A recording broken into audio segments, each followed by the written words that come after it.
Dans ce temps où nous vivons, nous pourrions être découragés en considération des choses et de l'ampleur de la tâche qui demande une telle restauration spirituelle pour témoigner, donner un témoignage conforme à la pensée de Dieu.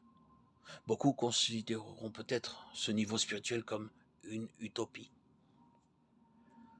Mais notre collaboration avec Dieu dans cette œuvre de restauration de son témoignage et son maintien par un petit reste fidèle implique que nous possédions une vision claire de ce que doivent être les choses par rapport à ce qu'elles sont. C'est un principe fondamental de voir ce qu'il voit par les yeux de l'esprit. Mais il y a un prix à payer. Sommes-nous prêts à cela? Nous ne sommes pas introduits dans une telle œuvre sans un préalable spirituel. Dieu travaille en nous, alors que nous n'en savons le pourquoi. Ces voies sont toutes préparées en fonction et en relation avec les responsabilités futures qui seront notre part dans cette œuvre. C'est en regard de cela qu'il introduit en nous, à son heure, son désappointement, son insatisfaction concernant l'état des choses. Et sur cette base, poursuit notre éducation, bien qu'en nous-mêmes et pendant plusieurs années, nous ne voyons pas encore son intention, ni notre part spécifique dans son plan.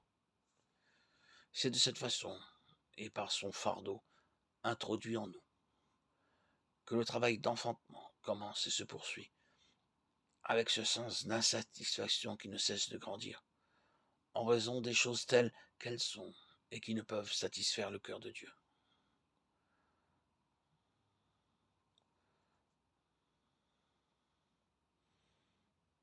Quand nous sommes sous le gouvernement des cieux, nous sommes dans un mouvement venu des cieux et travaillons suivant les indications des cieux.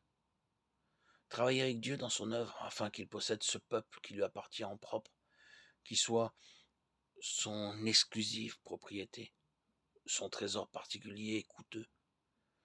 Mais c'est une grande chose d'être avec lui dans une telle œuvre.